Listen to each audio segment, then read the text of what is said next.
জনগণের রাজনীতি নাকি রাজনীতির জনগণ? রাজনীতির আয়নায় কতটা প্রতিফলন জনগণের, তাদের অবস্থান কোথায়, সেই হিসেবটাই বুঝতে যমুনা টেলিভিশনের রাজনীতির এই আয়োজনে পুরো সময় আপনাদের সঙ্গে আছি আমি আখলাকুস সাফা।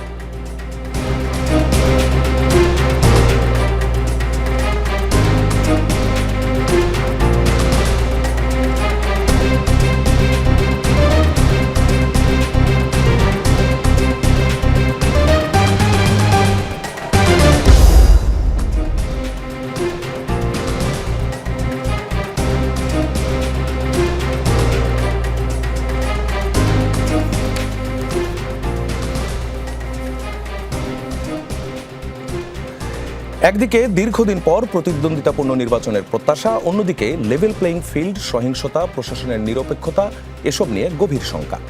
22 জানুয়ারি থেকে আনুষ্ঠানিক নির্বাচনী প্রচারণে নামছেন প্রার্থীরা। একই সময়ে জামায়াত এনসিপি জোটের আসন সমঝোতাও প্রায় চূড়ান্ত। ভোটের মাঠে নতুন ও মধ্যম শক্তিগুলো বলছে এই নির্বাচন শুধু ক্ষমতার নয়, ব্যবস্থারও পরীক্ষা। সব মিলিয়ে রাজনীতির পারদ এখন তুঙ্গে। কতটা অংশগ্রহণমূলক হতে যাচ্ছে এই নির্বাচন, কারা থাকছেন শেষ পর্যন্ত লড়াইয়ে, আর ক্ষমতার পাল্লা ঝুঁকছে কোন দিকে, এসব নিয়েই আজ আমাদের আলোচনা। সঙ্গে আছেন চারজন।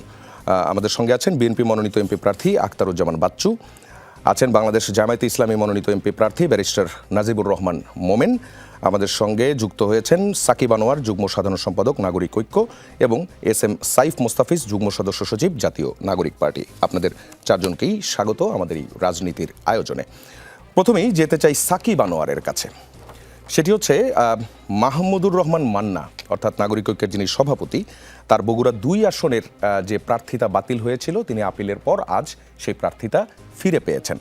আমি যদি একটু সংক্ষেপে শুরুর অংশটা বলি, এবং তিনি প্রার্থিতা ফিরে পেয়ে যেটি জানিয়েছেন সেটি ব্যাংক ঋণ সংক্রান্ত অভিযোগ প্রসঙ্গে তিনি বলেছেন, আমার বিরুদ্ধে খেলাপি হওয়ার যে অভিযোগ তোলা হয়েছিল তা সম্পূর্ণ মিথ্যে।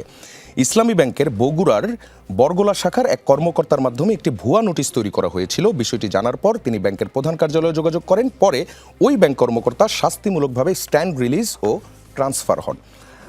মাহমুদুর রহমান মান্না বলছেন, প্রশাসন অনেক জায়গায় নীরব ভূমিকা রাখছে, কমিশন অন্তর্ভুক্তিমূলক রাজনীতির পক্ষে অবস্থান নিয়েছে, প্রতিপক্ষকে বাদ দিয়েই বিজয় অর্জনের মানসিকতা গণতন্ত্রকে রুদ্ধ করে, প্রশাসনের ভূমিকা নিয়ে শঙ্কা রয়েছে, পুলিশ এখন পর্যন্ত সক্রিয় বা প্রোঅ্যাক্টিভ ভূমিকা রাখছে না, অনেক জায়গায় নীরবতা লক্ষ্য করা যাচ্ছে।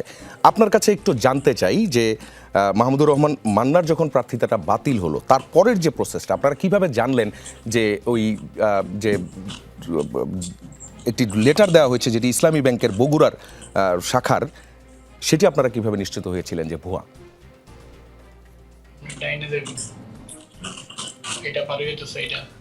জি ধন্যবাদ। মাহমুদুর রহমান মান্নার মনোনয়ন বাতিলের যে বিষয়টা, সেটা তো আসছে আসলে অনেক পরে, যখন যাচাই বাছাই হলো মনোনয়ন, তখন আসলে বাতিলের বিষয়টা আসছে। আর তার আগেই ইসলামী ব্যাংকের যে বড়গোলা শাখার কথা যেটা বলছিলেন, সেখানে যে ঋণ সংক্রান্ত যে বিষয়টা ছিল, সেটা তার আগেই নিষ্পত্তি হয়ে গেছে। যদিও যেদিন যাচাই বাছাই হয় সেদিন অনেকেই বিরোধিতা করেছিলেন, করবার চেষ্টা করেছিলেন তার মনোনয়ন যাতে বৈধ ঘোষণা করা না হয়, তার চেষ্টা অনেক হয়েছিল। এবং মাহমুদুর মান্না এর আগেও এই বিষয়ে নিজেও বলেছেন যে একরকম মব সৃষ্টি করা হয়েছিল সেখানে, বলা যেতে পারে একরকম, অর্থাৎ রিটার্নিং অফিসারের উপর এক ধরনের চাপ সৃষ্টি করেই তার মনোনয়ন যাতে অবৈধ ঘোষণা করা হয় সেটা করতে বাধ্য করা হয়েছিল। আর 28 তারিখেই আমাদের মানে মাহমুদুর রহমান মান্নার যে ব্যাংকের যে ঋণ খেলাপির যে বিষয়টা, যে ব্যাংক নিয়ে যেটা ছিল, সেটা রিশিডিউল প্রসেসটা হয়ে গেছে এবং এই লোনটাকে আনক্লাসিফাইড ঘোষণা করা হয়েছে ব্যাংকের পক্ষ থেকে 28 তারিখে। এবং 29 তারিখে চেম্বার জজ আদালত থেকে মাহমুদুর রহমান মান্নার সিআইবির উপরে, মানে সিআইবিতে যাতে কোনো ক্লেম না থাকে সেই জন্য তার সিআইবির উপরে স্টে অর্ডার দেওয়া হয়েছে। ফলে সবকিছু মিলিয়ে ঋণ খেলাপির ওই ইস্যুটা আসলে এখানে ছিল না। মূলত দুটো গ্রাউন্ড ছিল, একটা খুবই সিলি, সেটা হলো মনোনয়ন ফর্মে 28 তারিখ এবং একটা জায়গায় 29 তারিখ লেখা হয়েছে। এটাকে ধরে আসলে একজনের মনোনয়ন বাতিল করা যায় না, কারণ ম্যানুয়ালের 15-এ পরিষ্কারভাবে লেখা আছে যে ছোটখাটো কোনো ত্রুটির জন্য মনোনয়ন বাতিল করা যাবে না। ফলে সেই জায়গা থেকে মনোনয়ন বাতিলের কোনো কথাই না। কিন্তু তারপরেও যেটা বলছিলাম যে রিটার্নিং অফিসারের উপরে এক ধরনের চাপ সৃষ্টি করা হয়েছে, রাজনৈতিক এবং বলা যেতে পারে কিছুটা মানে এটা এক ধরনের ষড়যন্ত্রমূলক ভাবেই আসলে চাপ সৃষ্টি করে যাতে তার মনোনয়ন বাতিল করা হয়। সেই চেষ্টাটা ছিল এবং সেটা শেষ পর্যন্ত হয়েছে। এবং এই যে বাতিল করার পেছনে আপনারা যে ষড়যন্ত্রের কথা বলছেন, মান্না ভাইও আজকে ষড়যন্ত্রের কথা বলছিল, এইগুলো করে লাভ কে পাচ্ছে? লাভ দেখেন, এখন মানে মাহমুদুর রহমান মান্না যদি ওই কনস্টিটিউয়েন্সি থেকে নির্বাচন না করেন, তাহলে কারো কারোর জন্য তো সুবিধা হয় নির্বাচনে জয়লাভ করার। ফলে প্রতিদ্বন্দ্বী যারা মানে হচ্ছেন, হওয়ার চেষ্টায় আছেন, তারা নানানভাবে এই সুযোগগুলো নেবার ইসলামী চেষ্টা ব্যাংকের করেন। ওই এই কারণেই কর্মকর্তা নানান তিনি নিজ ষড়যন্ত্র থেকে হয় নিশ্চয়ই এবং তিনি নিজ সেটাই- থেকে নিশ্চয়ই শতপ্রণোদিত হয়ে নিশ্চয়ই ওই ভুয়া যে চিঠিটি সেই আরেকটা চিঠিটি বিষয় একটু বলি। পাঠাননি। ওনার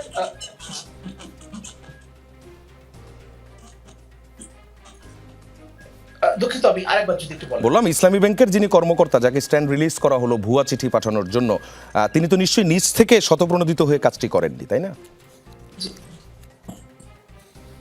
না না না না, সেটা সেটা সেটা তো অবশ্যই না, সেটা তো অবশ্যই না। এবং সেটা পরবর্তী সময়েও এটা নিয়ে যা যা হয়েছে তাতে আমরা পরিষ্কারভাবেই তো বুঝতে পেরেছি যে পেছন থেকে মানে কেউ না কেউ বা কোনো বিশেষ ব্যক্তি কিংবা কোনো একটা বিশেষ স্বার্থান্বেষী মহল তারা কলকাঠি নেড়েছে। সেটা তো আমরা পরিষ্কারভাবে পরে বুঝতে পেরেছি, দেশের মানুষও বুঝতে পেরেছে, আপনারা গণমাধ্যম কর্মী যারা আছেন তারা তো আরো পরিষ্কারভাবে বিষয়গুলো দেখেছেন। আর আরেকটা বিষয় বলি, যে দুটো বিষয় উল্লেখ করা হয়েছিল মনোনয়নপত্র বাতিলের জায়গায়, একটা হচ্ছে তারিখের কথা বলছিলাম, একটা 28 তারিখ, একটা 29 তারিখ, এবং এই ধরনের ভুলের জন্য কোনো মনোনয়ন বাতিল হতে পারে না, সেটা ম্যানুয়াল অনুযায়ী, নির্বাচন পরিচালনা ম্যানুয়াল অনুযায়ী, এবং 1972-এর যে আরপিও জনপ্রতিনিধিত্ব আদেশ সেই অনুযায়ী আসলে এটা বাতিল করা যায় না। আরেকটা বিষয় বলা হয়েছে যে তিনি তার মামলার তথ্য গোপন করেছেন। মাহমুদুর রহমান মান্নার বিরুদ্ধে দুটো মামলা ছিল, ফৌজদারি মামলা, কিন্তু ফর্মে পরিষ্কারভাবে হলফনামায় যেটা পূরণ করতে হয় সেখানে লেখা আছে যে যদি কেউ অভিযুক্ত হয়ে থাকেন, যদি প্রার্থী অভিযুক্ত হয়ে থাকেন কোনো মামলায়, তাহলে সেটা উল্লেখ করতে হবে। অভিযুক্ত মানে হচ্ছে অ্যাকিউজড, আমরা জানি, এবং একজন অ্যাকিউজ তখনই হবেন যখন চার্জশিট হবে এবং সেই চার্জশিটটা গৃহীত হবে। মাহমুদুর রহমান মান্নার বিরুদ্ধে যে মামলা দুটো করা হয়েছিল, রাষ্ট্রদ্রোহ মামলা ছিল, সেই মামলায় প্রথমে তো তাকে মামলায় গ্রেফতার দেখানো হয়নি, প্রথমে তাকে গুম করা হয়েছিল, এরপর গ্রেফতার দেখিয়ে দিনের পর দিন তাকে রিমান্ডে রাখা হয়েছে, 22 মাস কোনো ধরনের চার্জশিট না দিয়ে জেলে রাখা হয়েছে। সেই মামলা শেখ হাসিনার আমলের সেই মামলায় পরবর্তীতে যখন 5 আগস্ট পরবর্তী সময়ে তার এই মামলা দুটো নির্বাহী আদেশে তখন একটা অর্ডারের মাধ্যমে তার এই মামলা দুটো থেকে তাকে অব্যাহতি দেওয়া হয়েছে। ঠিক একইভাবে আমাদের এক্সিকিউটিভের হেড অর্থাৎ প্রধান উপদেষ্টা ডক্টর মোহাম্মদ ইউনূসের এগেইনস্টে এই যে ধরনের মামলাগুলো ছিল, যে মামলাগুলো শেখ হাসিনা নিবর্তনমূলকভাবে তার বিরুদ্ধে করেছিলেন শেখ হাসিনা সেই সরকার, সেগুলোতে একইভাবে বাতিল করা হয়েছে। ফলে কারোর যদি পাস্ট ক্রিমিনাল রেকর্ড থাকে সেটা উল্লেখ করতে হবে। এখন শুধুমাত্র কারোর বিরুদ্ধে একটা অভিযোগ আনলেই যদি আসলে সেটাকে ক্রিমিনাল রেকর্ড বলা হয়, সেই দৃষ্টিতে আমাদের এক্সিকিউটিভ হেডকেও আসলে এক ধরনের ক্রিমিনাল বলার চেষ্টা, মানে এটা বলা যেতে পারে। আমি বুঝতে পেরেছি এবং আপিলে তো এই জিনিসগুলোর আসলে সেটেলড হয়েছে, তাই না? আচ্ছা, আমরা একটু যেতে চাই আখতারুজ্জামান বাচ্চুর কাছে, যিনি বিএনপি মনোনীত এমপি প্রার্থী। জামায়াত জোট বলছে লেভেল প্লেইং ফিল্ড নেই, বিএনপি জোটও বলছে প্রশাসন জামায়াতের দিকে ঝুঁকেছে, সরকার আবার বলছে প্রার্থীরা সবাই সমান সুযোগ পাচ্ছে। আসলেই কি পাচ্ছেন কিনা ভোটের মাঠে, নাকি আপনি একটু বেশি পাচ্ছেন?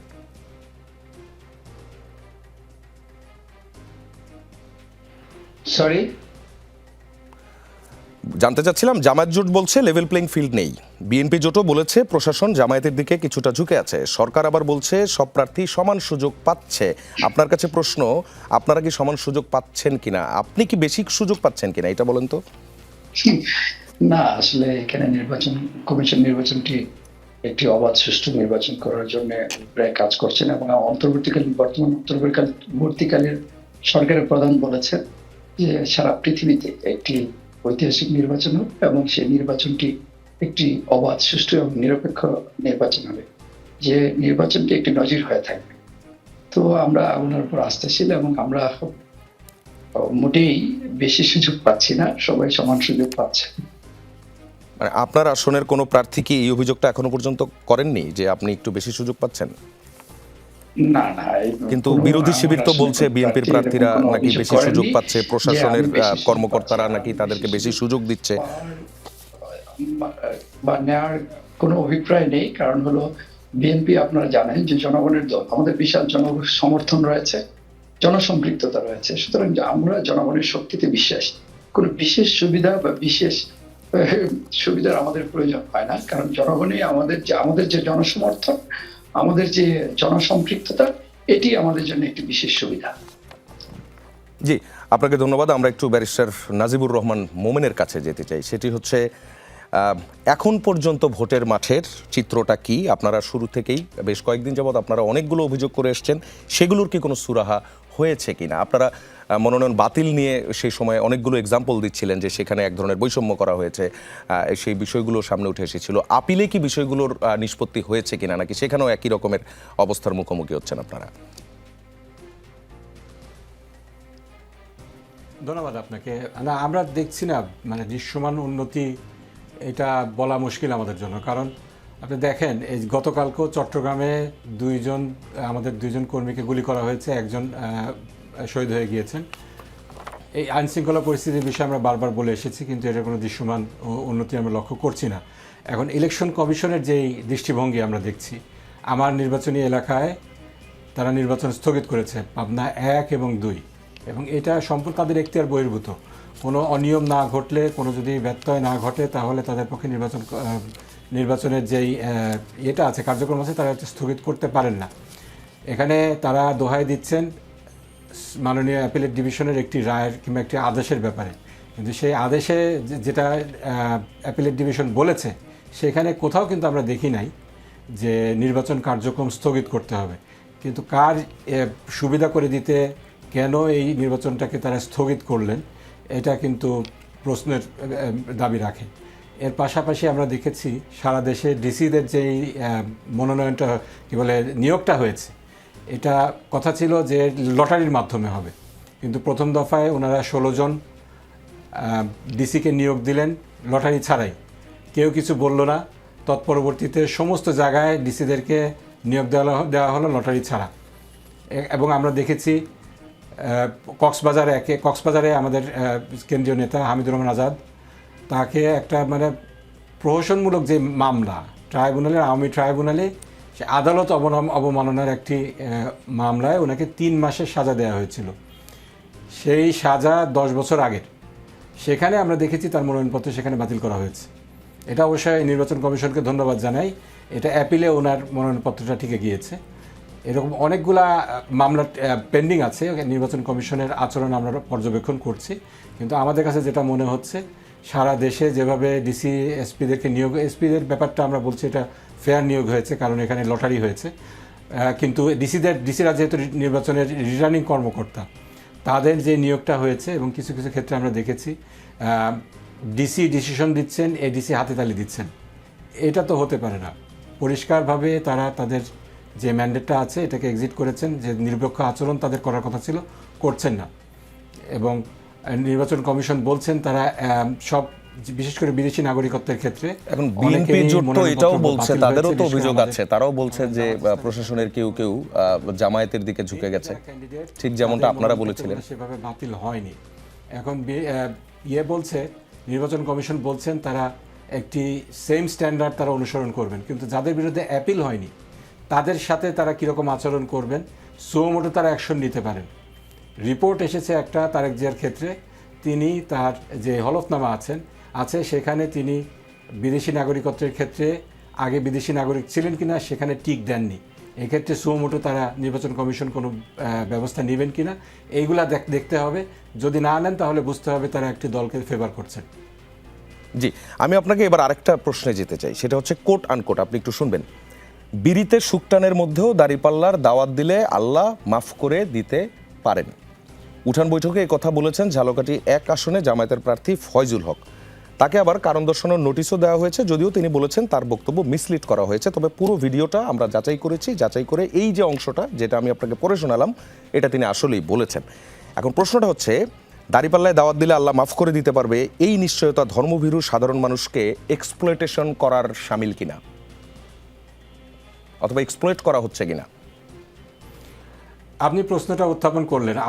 আমার কাছে কিন্তু ভিডিও এভিডেন্স আছে যে আমাদের যে প্রার্থীর কথা বললেন তিনি সরাসরি জামাতের লোক না, জামাতের কোনো র্যাঙ্ক ফাইলের নেতা না, কিন্তু বিএনপির কিন্তু আমরা দেখছি গণহারে তারা এই ধর্মীয় সেন্টিমেন্টকে ইউজ করার চেষ্টা করছে। তারেক জিয়ার নাম নিতে হলে মুখে অজু করতে হবে, তারপরে খালেদা জিয়া, বিএনপির শহীদ জিয়ার প্রতীক ধানের শীষে ভোট দিলে জান্নাত পাওয়া যাবে, জান্নাতুল ফেরদাউস পাওয়া যাবে, স্বামীর পায়ের নিচে জান্নাত, স্বামীর কথা না শুনে যদি আপনারা ভোট দেন তাহলে আপনারা জান্নাতে যাবেন না, এইরকম বিভিন্ন ধরনের কথাবার্তা কিন্তু ফেসবুকে আছে, সোশ্যাল মিডিয়ায় কিন্তু ভাইরাল। আপনি একটা পিক করলেন, আমি আপনাকে 10টা দেখাতে পারবো। আমার কথা হলো, এই ধরনের কথাবার্তা যারা বলেন এটা কোনোটাই আমরা সমর্থন করি না। এইগুলা আমি মনে করি যে ধর্মীয় অনেক কথা আসতে পারে, আমরা ধর্মীয় রাজনীতি করি, সেগুলো কোরআন হাদিসের রেফারেন্সে আমরা যেটা বলি, ভোট একটা আমানত, এবং আল্লাহ তাআলা বলেছেন ইন্নাল্লাহা ইয়া'মুরুকুম আন তু'আদ্দুল আমানাতি ইলা আহলিহা। আপনাকে যে আমানত দেয়া হয়েছে এটাকে আপনার যথাস্থানে পৌঁছাতে হবে, আমানতদারিতার সাথে এই আমানতটাকে আদায় করতে হবে। সুতরাং আপনার এই ভোটের যে আমানতটা, এটাকে আপনার বিবেক বুদ্ধি খাটিয়ে সৎ এবং যোগ্য ব্যক্তিকে ভোট দিতে হবে। যদি না দেন আপনারা কি তাহলে ওই আল্লাহর কাছে প্রার্থী আপনাকে ফয়জুল জবাবদিহি হক করতে তার হবে, বিরুদ্ধে জনগণের কাছে দলীয় কোনো জবাবদিহি। ব্যবস্থা নিয়েছেন? এই ধরনের কথা আমরা বলি, এই ধরনের কথাটা দোষের কিছু না। আদর্শভিত্তিক রাজনীতি যেহেতু করি, আদর্শের কথা আমাদেরকে বলতেই হবে। কিন্তু যে ধরনের কথা কোট করলেন আপনি, এই ধরনের কথা অবশ্যই আপত্তিজনক, এটাকে আমি সমর্থন করি না। আপনারা বিএনপির লোকজনও ফয়জুল করছে, হকের কিছু বিষয়ে কিছু ক্ষেত্রে আপনাদের আমরা- দলীয়ভাবে কোনো ব্যবস্থা নিয়েছেন? তারাও কিছু কিছু করছে, এটা সমানভাবে নিন্দনীয়। ফয়জুল হকের বিষয়ে আপনারা দলীয় কোনো ব্যবস্থা নিয়েছেন এখনো? এটা খতিয়ে দেখা হচ্ছে। আমার আস্থা আছে, আমাদের যে নির্বাচন মনিটরিং কেন্দ্রিক একটি কমিটি হয়েছে, তারা এটা দেখবেন। জি, আপনাকে ধন্যবাদ। আমি আবারও একটু ফিরতে চাই বিএনপি মনোনীত প্রার্থী আখতারুজ্জামান বাচ্চুর কাছে। সেটি হচ্ছে, আপনি জামায়াতের নাজিবুর রহমান মোমেন তিনি যে অভিযোগ করলেন, এই বিষয়ে আপনারা কি বলবেন? বলা হচ্ছে বিএনপিও নাকি ধর্মীয় বিষয়গুলো ব্যবহার করছে, এক্সপ্লয়েট করছে ভোটারদেরকে। দেখেন, উনি কোনো প্রমাণ ছাড়াই বিএনপির বিরুদ্ধে অভিযোগ তুলেছেন। এটা আসলে সম্পূর্ণ বানোয়াট এবং মিথ্যা অভিযোগ। আর দেখেন, ওনারা তো একের পর এক বিতর্কিত মন্তব্য করছেন। ওনারা বলছেন দাঁড়িপাল্লায় ভোট দিলে জান্নাতে যাওয়া যাবে। ভাই, আমি আপনাকে বলি, যদি ভোটের চেয়ে কিন্তু জান্নাত অনেক গুরুত্বপূর্ণ। যদি দাঁড়িপাল্লায় ভোট দিলে জান্নাতে যাওয়া যায়, তাহলে আমিও কিন্তু দিব। ওনারা কোথায় পেলেন, কোরআন বা হাদিসের কোথায় আছে আমার জানা নেই। তারপর আপনারা দেখেছেন যে ওনাদের মনোনীত সংসদ সদস্য প্রার্থী শাহজাহান চৌধুরী চট্টগ্রামের, আপনি জালকাঠির কথা বললেন, সারা দেশে ওনারা এই ধরনের বিতর্কিত বক্তব্য দিয়ে চলছেন। শাহজাহান চৌধুরী বলছেন প্রশাসন শুধু জনগণ দিয়ে নির্বাচন হয় না, প্রশাসনকে আমাদের আন্ডারে নিয়ে আসতে হবে এবং প্রশাসন আমাদের কথায় উঠতে হবে, বসতে হবে এবং আমাদের কথাই চলবে, আমাদের কথায় মামলা দিবে, আমাদের কথায় জেলে নিবে। ওনারা তো মানে বলেই যাচ্ছেন, মানে যেগুলো আসলে লাগামহীন বক্তব্য জামাত দিয়ে যাচ্ছেন, জামাতের প্রার্থীরাও দিয়ে যাচ্ছেন। আমরা আসলে বিএনপি জনগণের দল, জনগণের শক্তিতে বিশ্বাসী, জনগণের ক্ষমতায়নে বিশ্বাসী। আমরা দেখেন দ্বিতীয় 17 বছর এই জনগণের ভোটের অধিকার আদায়ের জন্য আমরা সংগ্রাম করেছি। আমাদের শত শত গুম হয়েছে, খুন হয়েছে। সর্বশেষ জুলাই বিপ্লবে আমাদের 542 জন শহীদ হয়েছে, আর আমাদের 60 লাখ নেতাকর্মীর নামে মামলা। তো সুতরাং আমরা, আর বিএনপি একটি জনপ্রিয় দল। আপনারা দেখেছেন যে যখনই জনগণের ভোট দেওয়ার সুযোগ হয়েছে, জনগণ বিএনপির উপর আস্থা রেখেছে। বিএনপিকে ভোটের মাধ্যমে, তাদের জনরায়ের মাধ্যমে, তাদের ম্যান্ডেটের মাধ্যমে বিএনপিকে ক্ষমতায় বসিয়েছে। আপনারা দেখেন, পৃথিবীর ইতিহাসে বিরল। আমি তিনজন মানুষের কথা বলি আপনাকে। শহীদ রাষ্ট্রপতি জিয়াউর রহমান, তিনি প্রেসিডেন্ট ছিলেন এই দেশের এবং পৃথিবীর সবচেয়ে জনপ্রিয় প্রেসিডেন্ট ছিলেন। এবং আপনারা দেখেছেন যে 1981 সালের 30 মে যখন উনি আততায়ীর গুলিতে নিহত হন, ওনার জানাজায় সবচেয়ে বড় জানাজা বাংলাদেশে হয়েছিল। এরপর দেশনেত্রী বেগম খালেদা জিয়া 9 বছর গণতান্ত্রিক আন্দোলনের মাধ্যমে উনি যখন সরকার গঠন করেন 1991 সালে, এরপর থেকে ধারাবাহিকভাবে 3 বার এদেশের সরকারে ছিলেন এবং ওনার কর্মকাণ্ড, উন্নয়নমূলক কর্মকাণ্ড এবং বিভিন্ন নারী ক্ষমতায়ন, শিক্ষার প্রসার এবং এদেশের অবকাঠামোর উন্নয়ন, বিভিন্ন উন্নয়নমূলক কর্মকাণ্ডের জন্য 3বার এদেশের প্রধানমন্ত্রী হন। সর্বশেষ ওনার উপর যে জুলুম করা হয়েছে, নিপীড়ন করা হয়েছে, আপনারা দেখেছেন যে 31 জানুয়ারি যে জানাজাটি হয়েছে, পৃথিবীর মধ্যে সবচেয়ে বৃহৎ একটি জানাজা হয়েছে। পুরো গোটা ঢাকা শহর যেন জানাজার মাঠে পরিণত হয়েছে। আর আরেকজন মানুষের কথা আপনাকে বলবো, যিনি আমাদের চেয়ারম্যান, বিএনপির চেয়ারপারসন জনাব তারেক রহমান। দেখেন, উনি 5ই আগস্টের পরে আপনারা খেয়াল করবেন, উনি প্রতিটি কথা, প্রতিটি বক্তব্য এদেশের মানুষ অত্যন্ত সুন্দরভাবে গ্রহণ করেছেন এবং উনি একটি বিতর্কিত বক্তব্য দেন। উনি বলেছেন হিংসা প্রতিহিংসার ঊর্ধ্বে উঠে বাংলাদেশটিকে এগিয়ে নেওয়ার জন্য শহীদ জিয়া গণ ঐক্যের ডাক দিয়েছিলেন, বেগম খালেদা জিয়া জাতীয় ঐক্যের ডাক দিয়েছিলেন। তারই ধারাবাহিকতায় আমাদের নেতা তারেক রহমান জাতীয় সরকারের কথা বলেছেন। আমরা আমাদের বিরোধী মত পথ সকল রাজনৈতিক দল মত পথের মানুষকে নিয়ে বিএনপি যদি মানে আপনি 200 দিক বা 250 বা 280 আসনও পায়, বিএনপি সবাইকে নিয়ে ইনক্লুসিভ সরকার গঠন করবে এদেশের মানুষের আকাঙ্ক্ষা পূরণে। বিএনপি অতীতমুখী রাজনীতি চায় না, বিএনপি প্রতিহিংসা রাজনীতি চায় না, বিএনপি দেশটিকে সামনে এগিয়ে নিতে চায়, অগ্রযাত্রার কথা বলতে চায়, উন্নয়নের কথা বলতে চায়। বিএনপি দেখেন কিছু আক্তারুল গনি বাচ্চু, আমরা আবার ফিরবো আপনার কাছে। আমরা একটু যেতে চাই এনসিপির যুগ্ম সদস্য সচিব এস.এম. সাইফ মোস্তাফিজের কাছে। সাইফ, একটা বিষয় জানার, সেটা হচ্ছে এনসিপি থেকে যারা পদত্যাগ করলেন, বিভিন্ন জায়গায় যারা পদত্যাগ করলেন, আমরা যেটা জানলাম সেটা হচ্ছে এনসিপি তাদেরকে ফেরানোর চেষ্টা করছেন। প্রশ্নটা হচ্ছে তারা কেন ফিরবে, কোন কারণে তারা ফিরবে? ঠিক যেই কারণে তারা পদত্যাগ করেছেন সেই কারণটা তো এখনো বহাল আছে। ধন্যবাদ আপনাকে, আমার বিদ্যুৎ সদস্য এবং টিভি পর্দা যারা দেখছেন তাদেরকে শুভেচ্ছা জানাচ্ছি। দেখুন, এই এনসিপি আমাদের একটা পরিবার। এখানে আসলে নানা রকমের মতের মানুষের আসলে একটা ছাদের নিচে আসলে আমরা এক হয়ে একটা নতুন রাজনৈতিক বন্দোবস্ত করার জন্য আমরা আসলে লড়াইটা করছি। তো সেখানে আসলে আমাদের আসন সমঝোতা কেন্দ্রিক সংস্কার এবং বিচার প্রশ্নে যে 11 দলের জোট হয়েছে, সে জায়গায় আমাদের রাজনৈতিক দলের কিছু কিছু সদস্য আসলে তারা একমত পোষণ করেননি, এবং আমাদের রাজনৈতিক যে মত পার্থক্যের একটা সৌন্দর্য আছে সেটা আসলে আমরা নিশ্চিত করি সবসময় সেই জায়গাটা, এবং যারা করেনি তারা আসলে মনে করেছে দল থাকবেন না। তবে আমরা চেষ্টা করছি যে তাদেরকে সেই জায়গাটা থেকে ফিরিয়ে আনার, কারণ আমাদের যে মানে আইডিওলজি সেই জায়গাটায় তো আমরা স্টিক, এবং সেই আইডিওলজি নিয়েই কিন্তু আমরা আমাদের রাজনীতিটা সাজাচ্ছি। এই জোটটা মূলত সংস্কার, জুলাই সনদের যে হ্যাঁ ক্যাম্পেইন ভোটের সেই প্রশ্নে, এবং আওয়ামী লীগের যেই গুম খুনের যেই সংস্কৃতি ছিল এবং জুলাইয়ের যে তাদের ভূমিকা সেটার যে বিচারিক প্রশ্ন, সেটাই মূলত বৃহৎ আকারে রাজনৈতিক দলগুলো আসলে এক ছাদের নিচে এসছে। এবং সে জায়গা থেকে আমরা চেষ্টা করছি, যেহেতু ডিসিশনটা লাস্ট মোমেন্টে খুব দ্রুত নেওয়া হয়েছে, সেক্ষেত্রে আমাদের হায়ার কমান্ডের সাথে আমাদের যারা নেতা কর্মীরা আছেন সবার সেইভাবে কমিউনিকেশনের একটা গ্যাপ আছে বলে আমি মনে করি। তো সেই জায়গাটা আসলে আমাদের দল থেকে চেষ্টা করা হচ্ছে সেই কমিউনিকেশন গ্যাপটা যেন মিটিয়ে দলে তাদেরকে ফেরানো যায়। কিন্তু তারা তো একদম এক্স্যাক্টলি একটা কারণ দেখিয়ে তারা পদত্যাগ করেছেন, সেই জায়গাটাতে আপনারা কি করবেন? বিষয়টা তো আদর্শিক নয়। আমি অলরেডি উত্তরটা দিয়েছি। মানে এই 11 দলের জোটের সাথে আমাদের মূলত রাজনৈতিক জোট, বিচার সংস্কার এই প্রশ্নে মূলত জোট। আমরা মানে জামাতের আইডিওলজি কেউ সাবস্ক্রাইব করছি না, আবার জামাতের কেউ আমাদের আইডিওলজি সাবস্ক্রাইব করছে না। আবার এখানে শুধুমাত্র এই জোটে জামাত বা এনসিপি শুধু নেই, এখানে আরো মোট 11টি রাজনৈতিক দল আছে, কেউ কারো কিন্তু আইডিওলজি সাপোর্ট করছে না। এখানে আমরা মূলত যে প্রশ্নে এক, সেটা হচ্ছে যে সংস্কারের প্রশ্নে আমরা এক, বিচারের প্রশ্নে আমরা এক, যেটা আসলে বিএনপি বা অন্য যে রাজনৈতিক দলগুলা আছে তাদের ক্ষেত্রে আমরা সেই সদিচ্ছাটা দেখতে পাচ্ছি। আপনারা গণভোটে বা হাফ ভোট জয়যুক্ত করার জন্য 270 আসনে আপনারা অ্যাম্বাসেডর পাঠাবেন এমন একটা সিদ্ধান্তের কথা শুনলাম। মানে এটা কি হচ্ছে যেসব জায়গায় আপনাদের প্রার্থী থাকবে না সেই সব জায়গায়? যেসব জায়গায় প্রার্থী থাকবে না, আবার যেসব জায়গায় প্রার্থী থাকবে, শুধু জায়গাতেই আমরা এই ক্যাম্পেইনটা করব। কারণ আমরা যেটা দেখছি আসলে তারেক রহমান সাহেব আসলে দেশে আসার পর বলল যে আই হ্যাভ এ প্ল্যান।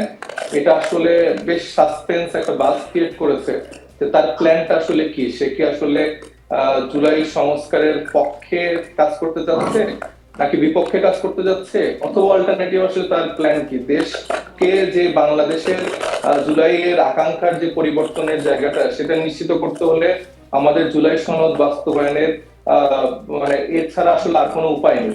তো সেই ক্ষেত্রে আমরা মোটা দাগে যে দলগুলো একসাথে হয়েছে তারা কিন্তু হ্যাঁ ভোটের পক্ষে ক্যাম্পেইন চালাচ্ছি। এনসিপি নিজস্ব জায়গা থেকে 300 আসনেই যেসব আসনে আমরা প্রার্থী দিচ্ছি না সেই সব আসনেও হ্যাঁ ভোটের ক্যাম্পেইন করতে যাচ্ছি।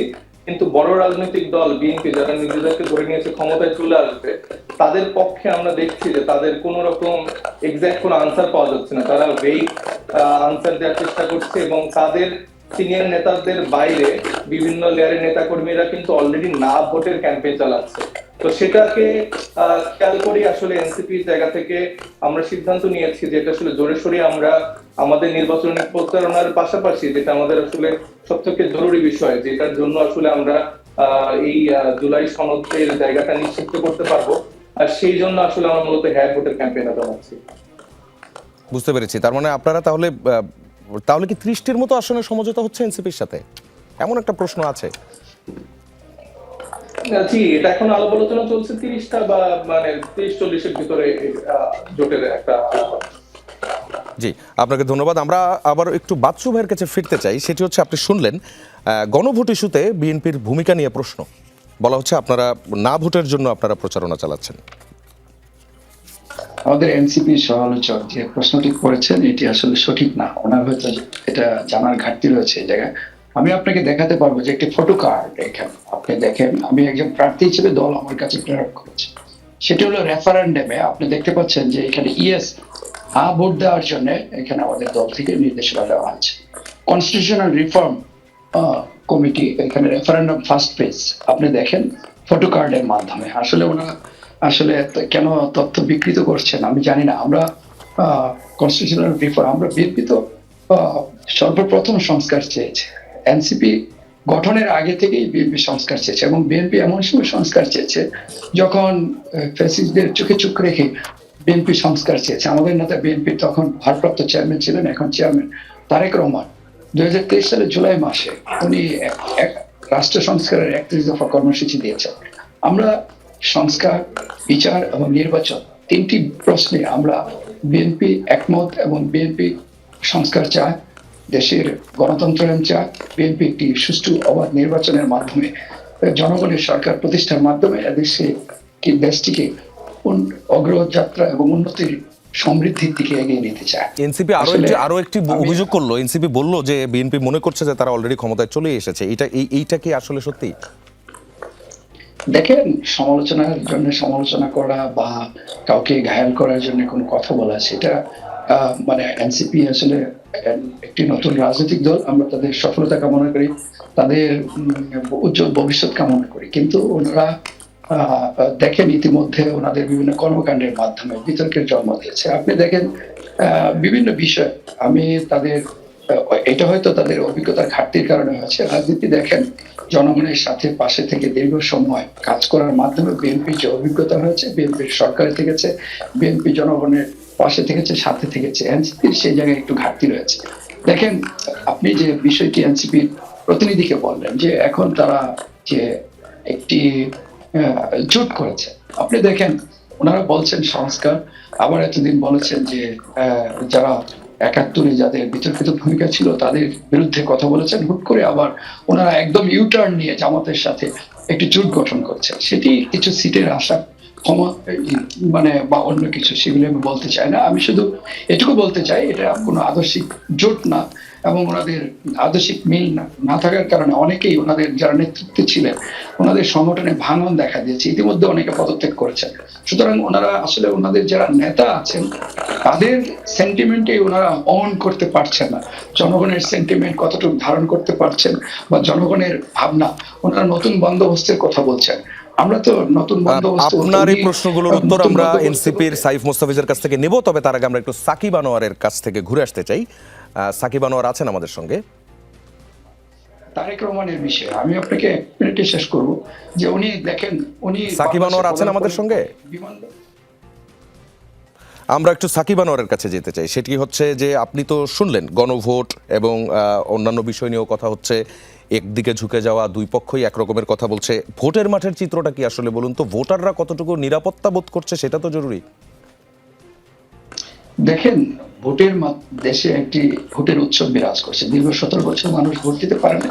এখন মানুষ দেখেন, আমি একজন প্রার্থী হিসেবে আমি আপনাকে এটুকু বলি, আমি যেদিকে যাচ্ছি রাস্তার দুধারে আমার হয়তো নির্ধারিত একটি প্রোগ্রাম, সেই প্রোগ্রামে যাওয়ার আগে যে 8 কিলোমিটার, 10 কিলোমিটার বা 5 কিলোমিটার আমি পথ যখন প্রদক্ষিণ করি, রাস্তার দুধারে আপনার ছোট বাচ্চা, নারী, শিশু থেকে ধরে অনেক মা বোনরা, সাধারণ মানুষ রাস্তার দুধারে আমাদেরকে অভ্যর্থনা জানাচ্ছে, তারা হাত নাড়ছে, এবং তারা যেভাবে অভূতপূর্ব, এটা মানে আপনার একটা জাগরণ তৈরি হচ্ছে, একটা উচ্ছ্বাস বিরাজ করছে।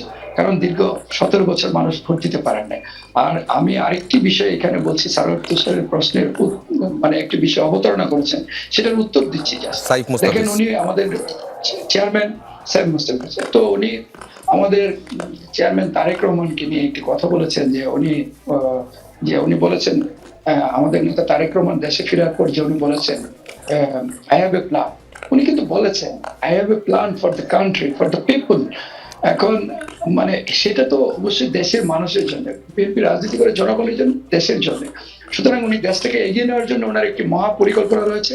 উনি খুব সংক্ষিপ্ত ভাষণ দিয়েছেন, সেই বিশদ বর্ণনা দেন, এবং এখন প্রতিদিনই কিন্তু উনি বলছেন যে বাংলাদেশকে এগিয়ে নেওয়ার জন্য, দেখেন এদেশ বেশিরভাগ মানুষ কৃষক, কৃষকদেরকে উনি কৃষি কার্ডের মাধ্যমে, কৃষকদের যারা 20 কোটি মানুষের খাদ্য উৎপাদন করেন তাদের কথা উনি ভেবে ফার্মার কার্ড বিতরণের কথা বলেছেন, তাদেরকে স্বয়ংসম্পন্ন করার জন্য। আবার এদেশের নারীদের যে আপনার দেখেন, এদেশের নারীরা সংসার করেন, সংসার করতে ছেলে মেয়েদেরকে দেখাশোনা করেন, আবার রান্না বান্না করেন, আবার এই সংসারটা পুরুষরা হয়তো চাকরি করেন, ব্যবসা করেন, কৃষিকাজ করেন, কিন্তু মূলত সংসারটা নারীদেরকে সামলাতে হবে। নারীদের এই যে আমরা ফ্যামিলি কার্ডের মাধ্যমে মাসে 2,500 থেকে 3,000 টাকা মূল্যের চাল, ডাল, চিনি, লবণ বিনামূল্যে দেওয়া হবে নারীদেরকে স্বাবলম্বী করার জন্য। আরেকটি কথা, বেকার কর্মসংস্থান।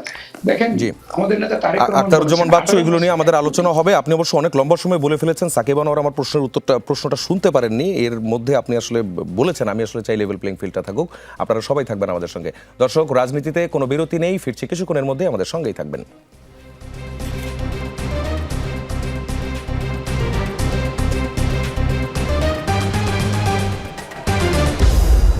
দর্শক, আবারও স্বাগত, ফিরে এলাম রাজনীতির আলোচনায়।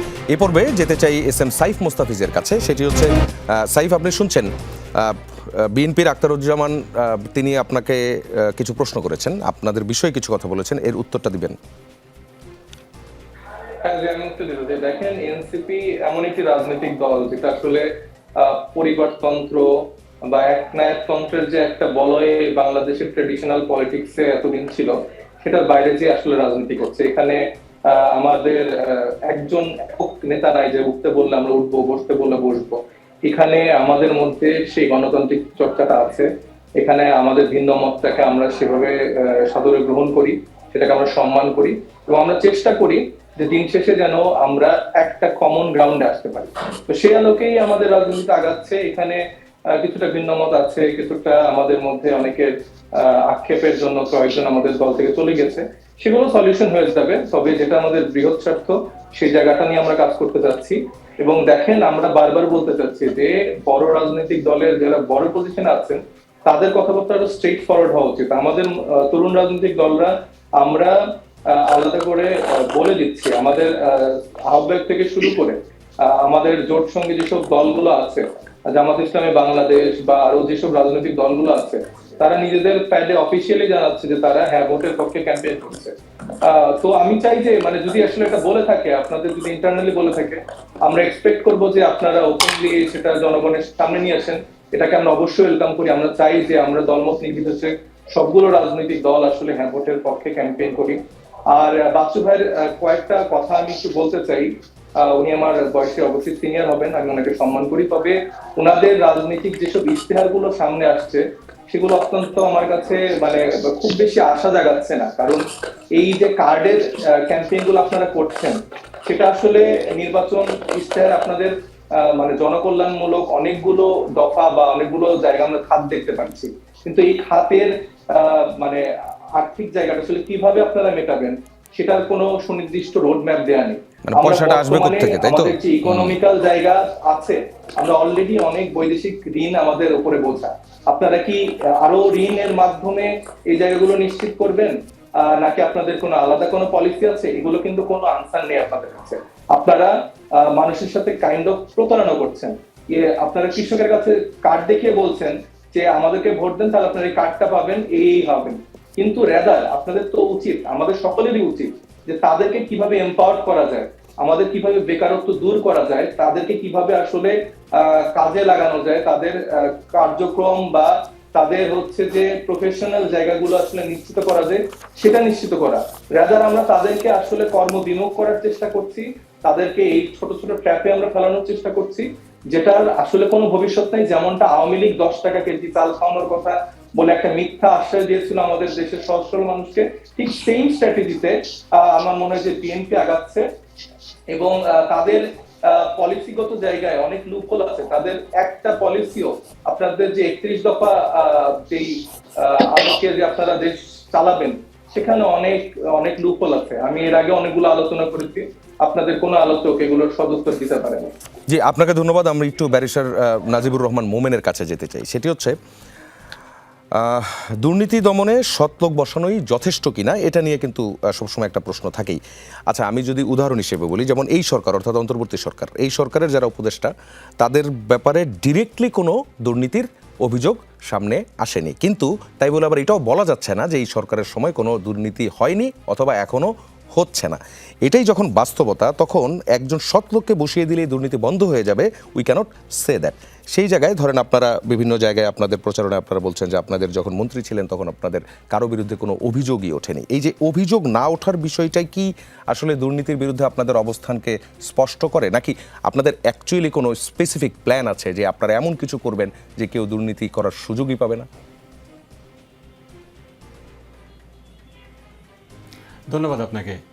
এখানে আপনি যেটা বলেছেন কিছুটা হলো এটা সত্যতা রয়েছে। এখানে আপনার ইনফ্রাস্ট্রাকচার রয়েছে, অ্যাকাউন্টেবিলিটির একটা সিস্টেম আপনাকে ডেভেলপ করতে হবে। বা দিন শেষে যেটা আছে সেটা হলো আপনি যদি সৎ মানুষ না থাকে, যে কোনো সিস্টেমকেই আপনি এক্সপ্লয়েট করতে পারেন। এই জন্য আমাদের কথা হলো সৎ লোক লাগবে। একই সাথে আপনার যেই আমাদের অ্যাকাউন্টেবিলিটির যে সিস্টেমটা রয়েছে, এটাকে আপনার যুগোপযোগী করতে হবে। এটাই আমরা দুটাই বলছি। দুর্নীতিকে আমাদের অ্যাড্রেস করার জন্য স্পেসিফিক প্রোগ্রাম রয়েছে। আমাদের জনগণের কাছ থেকে আমরা শুনছি, জনগণের ইশতেহার, জনগণের মতামত নিয়ে আমাদের ইশতেহারগুলো তৈরি হবে ইনশাল্লাহ। সেখানে দেখবেন কিভাবে অ্যাকাউন্টেবিলিটিটা নিশ্চিত করা হবে সেটার ব্যাপারে স্পেসিফিক প্রোগ্রাম থাকবে। আমাদের আমির ডক্টর শফিকুর রহমান এই ব্যাপারে কিছু কিছু বিষয় বলেছেন যে এই যে এমপি হওয়াটা, এটাকে যে একটা লাভজনক পেশা বানিয়ে নেওয়া হয়েছে, রাজনীতিটাকে যে একটা লাভজনক পেশা বানিয়ে নেওয়া হয়েছে, এটার বিরুদ্ধে কিন্তু আমরা সুস্পষ্টভাবে বলেছি। আমাদের যারা এমপি নির্বাচিত হবেন, সরকারি সুযোগ সুবিধার ব্যাপারে তাদেরকে কিন্তু রেস্ট্রিকশন দেওয়া হবে। নতুন শুল্কমুক্ত গাড়ি থেকে শুরু করে অন্যান্য বিষয়ে এখানে আপনার রেস্ট্রিকশন দেওয়া হবে। এর পাশাপাশি আপনার আমাদের যেই অ্যাকাউন্টেবিলিটির জায়গাগুলো আছে, এটাকে এনশিওর করতে হবে। আপনার এমপি যিনি নির্বাচিত হচ্ছেন, তার অর্থনৈতিক কার্যক্রম, অভিযোগ আসলে এটাকে কীভাবে অ্যাড্রেস করা হবে, এই সময়ের বিষয়ে আপনারা স্পেসিফিক আমাদের যে এজেন্ডা আছে এগুলো আপনারা দেখবেন ইনশাআল্লাহ। মানে এটা কি দলের ভেতরের অ্যাকাউন্টেবিলিটির কথা বলছেন, নাকি রাষ্ট্র পরিচালনার ক্ষেত্রে অথবা কোনো একটা ডিপার্টমেন্ট পরিচালনার ক্ষেত্রে অ্যাকাউন্টেবিলিটির নতুন কোনো কিছু সিস্টেম ডেভেলপ করবেন আপনারা, নাকি শুধু ব্যক্তিই করবে? না, সিস্টেম তো অবশ্যই ডেভেলপ করা হবে। অ্যাকাউন্টেবিলিটির যে জায়গাগুলো রয়েছে এখানে রাজনৈতিক দলগুলা, তাদের তো দলের অভ্যন্তরে অ্যাকাউন্টেবিলিটি থাকতে হবে। সেই যদি অ্যাকাউন্টেবিলিটি না থাকে, তাহলে আপনার দল ক্ষমতায় গেলে তাকে তো ব্ল্যাঙ্ক চেক দেওয়া হবে। এখন দলই যদি ব্যবস্থা নিতে পারে, তাহলে কিন্তু দুর্নীতির করার স্কোপটা অর্ধেক কমে যায়। এরপরে রাষ্ট্রীয় কিছু মেকানিজম থাকবে। আপনার সর্ষের মধ্যে যদি ভূত থাকে, তাহলে তো আপনি ভূত তাড়াতে পারবেন না। রাষ্ট্রের যে সমস্ত দুর্নীতি দমন করার যে মেকানিজমগুলো রয়েছে, দুর্নীতি দমন কমিশন রয়েছে, তারপরে অন্যান্য যে সমস্ত বিভাগগুলো রয়েছে, সেখানে যারা কাজ করবেন তারা যদি দুর্নীতিবাজ হন, দলীয় লোক হন এবং অযোগ্য হন, তাহলে আপনি কিন্তু এখান থেকে দুর্নীতি দূর করতে পারবেন না। এজন্য আমি যেটা বলবো সেটা হলো, আমাদের যে দুইজন মন্ত্রীর উদাহরণ আমরা দেই, তারা শুধুমাত্র যে নিজেরা সৎ ছিলেন তা না, তাদের মন্ত্রণালয় চালাতে যেয়ে তারা কিন্তু বিভিন্ন অ্যাকাউন্টেবিলিটি সিস্টেম ডেভেলপ করেছিলেন, যার কারণে তারা নিজেরা সৎ থেকেছেন এবং মন্ত্রণালয়কেও দুর্নীতিমুক্ত রাখতে পেরেছেন। আমার শহীদ পিতা মাওলানা মতিউর রহমান নিজামীর কথা আমি বলতে পারি। তিনি যখন শিল্প মন্ত্রণালয়ের দায়িত্বে ছিলেন, বাংলাদেশের চিনি শিল্প বাংলাদেশে প্রথমবারের মতো লাভের মুখ দেখেছিল। এই দুর্নীতিটাকে কিন্তু সিস্টেমেটিক ওয়েতে কমিয়ে আনার কারণেই এটা হয়েছিল। এজন্য আপনাকে প্রথমত যেটা আপনি বললেন, এটা অ্যাবসলিউটলি রাইট। শুধুমাত্র ব্যক্তি সৎ হলে হবে না, তাকে যোগ্য হতে হবে এবং এই অ্যাকাউন্টেবিলিটির একটা মেকানিজম তাকে ডেভেলপ করতে হবে, যার মাধ্যমে দুর্নীতির যে ইস্যুটা রয়েছে এটাকে অ্যাড্রেস করবেন এবং তার আন্ডারে যে যদি মন্ত্রণালয় থাকে, তার আন্ডারে যদি দেশের রাষ্ট্র ব্যবস্থা থাকে, সেটাকে তিনি দুর্নীতিমুক্ত করবেন। জি, আপনাকে ধন্যবাদ। আমরা সাকিব আনোয়ারের কাছে যেতে চাই। সেটি হচ্ছে মাঠের নিরাপত্তা ব্যবস্থা নিয়ে উপদেষ্টা অর্থাৎ আদিলুর রহমান তিনি বলেছেন সবকিছু ঠিকঠাক আছে, ভোটের দিনে কোনো ধরনের নিরাপত্তা ইস্যুজ নেই। আবার গতকালই আমি বলছি আইজিপি পুলিশ প্রধান তিনি বলেছেন পুলিশের ফুল অথরিটি দরকার। উদাহরণ তিনি দিয়েছেন, কাউকে যদি তিনি সন্দেহভাজন অথবা কোনো একটা ঘটনার থেকে তিনি আটক করেন এবং আটক করে নিয়ে যাওয়ার পর থানায় যে মব তৈরি করা হবে না এবং মব তৈরি করলে তিনি যে সেটার বিরুদ্ধেও ব্যবস্থা নিতে পারবেন, এই ধরনের অথরিটি তিনি চেয়েছেন। ভোটের মাঠের এখনকার চিত্র কি নিরাপত্তার? ধন্যবাদ। আপনার এই প্রশ্নে আসার আগে আমি একটু এতক্ষণ অনেকক্ষণ আলোচনা শুনছিলাম, আমি সে জায়গাতে একটু একটা জায়গায় একটু কথা বলতে চাই। জামাতের বিভিন্ন প্রার্থীর বক্তব্য নিয়ে কথা হচ্ছিল। দাঁড়িপাল্লায় ভোট না দিলে কোরআনের তাফসির শোনার প্রয়োজন নাই, এমন একটা মন্তব্য করেছেন আমার পাশের আসন সিরাজগঞ্জ শহরের একজন প্রার্থী জামাত, এবং জামাত নেতার কোরবানি ইব্রাহিম আলাইহিস সালামের চেয়েও বড়, এই ধরনের মন্তব্য আমরা শুনেছি। আবার বিএনপির একজন প্রার্থী সালসাবিল প্রিয়াঙ্কা, সম্ভবত সবচেয়ে কনিষ্ঠ প্রার্থী সম্ভবত বিএনপি, তিনি বলেছেন চোর ডাকাত সন্ত্রাসী সবাইকে সাথে রাখতে হবে নির্বাচনের জন্য। আবার আরেকজন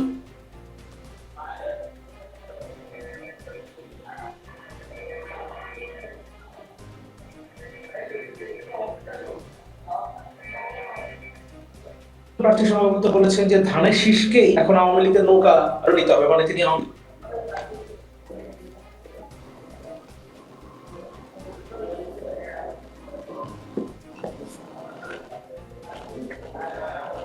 দুঃখিত, আমার কানেকশনটা একটু ডিস্টার্ব করেছিল। আমাকে কি এখন শোনা যাচ্ছে? আমি আপনাকে শুনতে পাচ্ছি, আপনার বোধহয় বারবার একটা ফোন আসছে, আপনি ফোনটা ডু নট ডিস্টার্ব মোডে রেখে তারপর যদি কথা বলেন। জি জি, বলছিলাম মানে এই যে বিভিন্ন মন্তব্যগুলো আসলে আমাদেরকে শঙ্কিত করে তুলছে যে আসলে মানে নির্বাচনে পরিবেশটা শেষ পর্যন্ত কোথায় গিয়ে দাঁড়াবে। কারণ এখন পর্যন্ত তো ধরেন নির্বাচনের সেই প্রচারণা বা সেই উত্তাপটা এখন পর্যন্ত আসেনি, তার আগেই আমরা এই ধরনের নানান মন্তব্য নানান কিছু আসলে শুনতে পাচ্ছি। আবার দেখেন এনসিপির কথা যদি বলি, অভ্যুত্থানের মাস্টার মাইন্ড বলে যিনি পরিচিত, তিনি নিজেই এনসিপির উপর আস্থা রাখতে পারছেন না এবং তিনি নতুন করে আরেকটা শুরুর কথা বলছেন। আমরা দেখলাম তিনি নতুন একটা শুরুর কথা, ঠিক ব্যবস্থা এবং সেই বলয় থেকে তারা বেরিয়ে আসতে চাইছেন। কিন্তু যারা এনসিপি থেকে এর মধ্যে বেরিয়ে গেলেন, যারা পদত্যাগ করেছেন, তারা অধিকাংশই বলেছেন যে দলে গণতন্ত্রের চর্চা নাই, এই কারণে যেহেতু দলে একটা কোরআন ভিত্তিক রাজনীতি চলে, এই কারণে তারা সেখান থেকে পদত্যাগ করেছেন। তাদের সিদ্ধান্ত সেখানে শোনা হয় না, তাদের কথা সেখানে শোনা হয় না। ফলে আসলে আমরা একটু কনফিউজ হয়ে যাই, আমরা যা বলি, যেটা আমরা প্রেজেন্ট করবার চেষ্টা করি, আদৌ বাস্তবতা সেরকম কিনা। ঠিক একই রকম ব্যাপার হচ্ছে যে সরকারের পক্ষ থেকে যে নির্বাচনের কথা বলা হচ্ছে, বিশেষ করে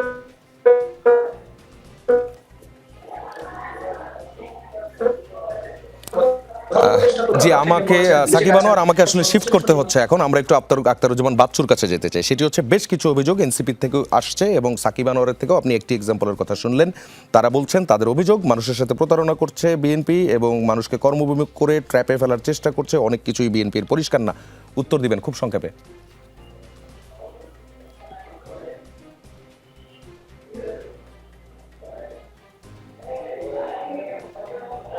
আখতারুজ্জামান বাচ্চু শুনতে পাচ্ছেন? শুনতে পাচ্ছি। বিএনপির বিরুদ্ধে অনেকগুলো অভিযোগের কথা বলেছেন আবার সাইফ মুস্তাফিজ বলছেন মানুষের সাথে প্রতারণা করছেন, কর্মবিমুখ করে দিচ্ছেন, খেটে খাওয়া মানুষগুলোকে ট্র্যাপে ফেলার চেষ্টা করা হচ্ছে। দেখেন, উনি যে অভিযোগটি করেছেন সেটা আসলে অভিযোগ তোলার কারণে অভিযোগ আসলে বিএনপি উনি দুটি বিষয় অবতারণ করেছেন। একটি হলো যে বিএনপি যে আসলে আমাদের ইতিবাচক রাজনীতি করতে কথা বলতে হবে, ইতিবাচক মানে এখন বিএনপি কিছু জনগণের জন্য করতে চায়, কৃষকদের জন্য করতে চায়, নারীদের জন্য করতে চায়, মায়েদের জন্য করতে চান, শিক্ষার প্রসারে করতে চান, বেকারত্ব সমাধানে কিভাবে করতে চাচ্ছেন আপনারা? সেটা আসছি আপনি প্রশ্নটি তুলেছেন, আপনি সেই প্রশ্নটি প্লিজ আপনি যে কথাটি সেই প্রশ্নে উত্তরে আমি আসছি। দেখেন, আমাদের দেশের একটা আমাদের যে অর্থনীতি, যে আর্থিক খাতের একটি বড় অংশ বিদেশে পাচার হয়ে গেছে, দুর্নীতি হয়েছে। তো এখানে মানে হরিলুট হয়েছে এবং মানে এটা মানে সাগর চুরি হয়েছে বলা যায়, কুকুর চুরি না। দেশের টাকা সব লোপাট হয়ে গেছে, বিদেশে পাচার হয়ে গেছে।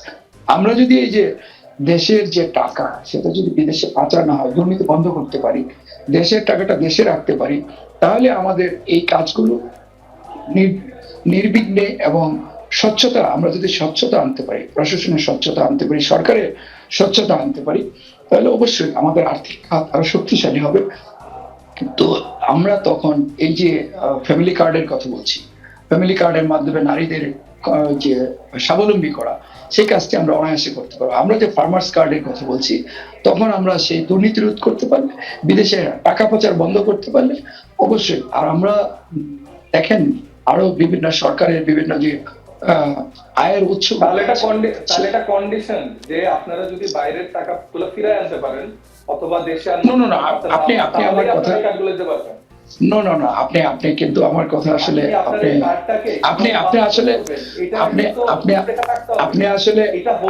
আমার সাইফ একটু বলতে দিবেন, কারণ আমরা একদম শেষ সময় আছি। আপনারা আখতারুজ্জামান বাচ্চু একটু বলতে দিবেন। আমার কথাগুলো ঠিক মতো শুনছেন না, অথবা আপনি ব্লেম গেম মানে দোষারোপের রাজনীতি করছেন। আমরা তো ইতিবাচক রাজনীতি করতে চাই, আপনাদের কাছ থেকে ইতিবাচক কিছু আশা করি। নতুন রাজনৈতিক দল আমরা বলছি দুর্নীতি রোধ করে, আমরা দুর্নীতি করবো না, বিদেশে টাকা পাচার হবে না, বিএনপি সরকারে গেলে একটি ন্যায় ইনসাফ ভিত্তিক মানবিক সমাজ প্রতিষ্ঠা করব, এবং সেটি করব আমরা নিজস্ব অর্থায়নে এবং অন্যান্য আর্থিক খাতের সংস্কারের মাধ্যমে। আমরা দেখেন বাংলাদেশের অর্থনীতি, বাংলাদেশে একটি বিশাল জনবহুল দেশ, জনসংখ্যার দেশ, এখানে আমাদের সমস্যা অনেক, কিন্তু আমরা কাজগুলো শুরু করতে চাই যে কাজগুলো আমরা একটি স্বচ্ছতার মাধ্যমে এবং আমরা দুর্নীতি রোধ করে, বিদেশে দুর্নীতি রোধ করে এবং সুন্দরভাবে একটি দেশকে এগিয়ে নেওয়ার জন্য যে যে কাজগুলি খুব দরকার, সেগুলি বিএনপি অত্যন্ত স্বচ্ছতার সাথে করতে চায়। শহীদ রাষ্ট্রপতি জিয়াউর রহমান সেটি করে দেখিয়েছিলেন, দেশনেত্রী বেগম খালেদা দেখিয়েছেন, এবং আমাদের চেয়ারম্যান তারেক রহমান সেই কাজটি করে বাংলাদেশে একটি ইতিহাস, বিরল ইতিহাস করতে চান। এবং গণতান্ত্রিক রূপান্তরের পর ইনশাল্লাহ বিএনপি সরকার গঠন করলে বিএনপি সফলভাবে দেশকে এগিয়ে নেওয়ার ক্ষেত্রে, মানুষকে স্বাবলম্বী করার ক্ষেত্রে, কৃষককে স্বাবলম্বী করার ক্ষেত্রে, শিক্ষা প্রসারে, নারীদের ক্ষমতায় বিএনপি ভূমিকা রাখবে ইনশাল্লাহ। জি, আপনাকে ধন্যবাদ, এবং আপনাদের চারজন আমাদের সঙ্গে যারা যুক্ত হয়েছেন আপনাদের সবাইকে ধন্যবাদ রাজনীতির আজকের এই শোতে যুক্ত হওয়ার জন্য। দর্শক, এই নির্বাচন শুধু ক্ষমতায় যাওয়ার লড়াই নয়, এটা বিশ্বাস ফেরানোর এক পরীক্ষা। সব দলই বলছে তারা প্রস্তুত। নিরাপত্তার শঙ্কায় দাঁড়িয়ে ভোটারদের প্রশ্ন, নিরাপদে ভোট দিতে পারবেন তো? রাজনীতির আয়োজন আজ এ পর্যন্তই। আমরা ফিরবো আগামীকাল একই সময়ে। থাকবেন যমুনা টেলিভিশনের সঙ্গে।